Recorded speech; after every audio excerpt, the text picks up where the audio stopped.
그 즈음에 예수께서 성령에 이끌려 광야로 가셔서 악마에게 시험을 받으셨다.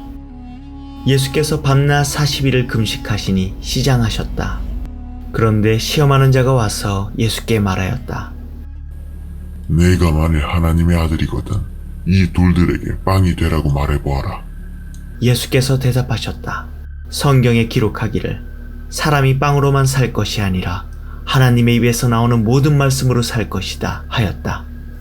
그때 악마는 예수를 그 거룩한 도성으로 데리고 가서 성전 꼭대기에 세우고 말하였다. 네가 하나님의 아들이거든 여기에서 뛰어내려 보아라. 성경에 기록하기를 하나님이 너를 위하여 자기 천사들에게 명하실 것이다. 그리고 그들이 손으로 너를 떠받쳐서 너의 발이 돌에 부딪히지 않게 할 것이다 하였다. 예수께서 악마에게 말씀하셨다. 또 성경에 기록하기를 주 너의 하나님을 시험하지 말아라 하였다.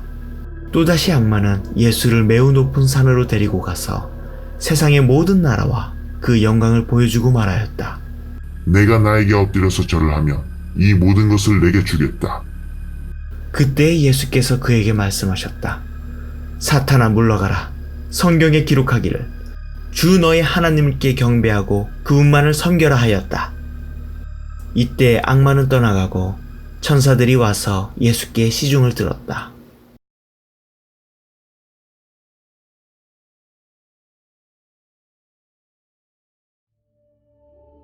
예수께서 요한이 잡혔다고 하는 말을 들으시고 갈릴리로 돌아가셨다.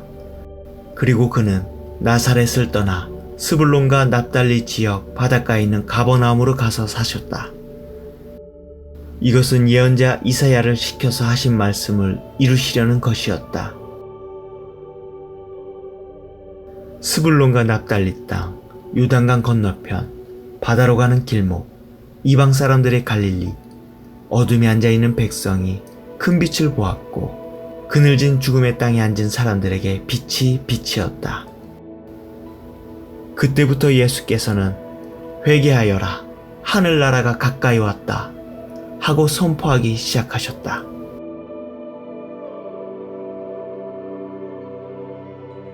예수께서 갈릴리 바닷가를 걸어가시다가 두 형제 베드로라는 시몬과 그와 형제가 아닌 안드레가 그물을 던지고 있는 것을 보셨다. 그들은 어부였다. 예수께서 그들에게 말씀하셨다. 나를 따라오너라. 나는 너희를 사람을 낚는 어부로 삼겠다. 그들은 곧 그물을 버리고 예수를 따라갔다.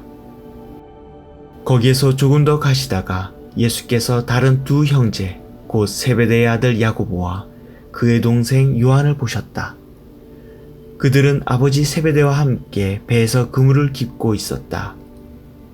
예수께서 그들을 부르셨다. 그들은 곧 배와 자기들의 아버지를 놓아두고 예수를 따라갔다. 예수께서 온 갈릴리를 두루 다니시면서 그들의 회당에서 가르치며 하늘나라의 복음을 선포하며 백성 가운데서 모든 질병과 아픔을 고쳐주셨다. 예수의 소문이 온 시리아에 퍼졌다. 그리하여 사람들이 갖가지 질병과 고통으로 앓는 모든 환자들과 귀신 들린 사람들과 간질병 환자들과 중풍병 환자들을 예수께로 데리고 왔다. 예수께서는 그들을 고쳐 주셨다. 그리하여 갈릴리와 데가볼리와 예루살렘과 유대와 요단강 건너편으로부터 많은 무리가 예수를 따라왔다.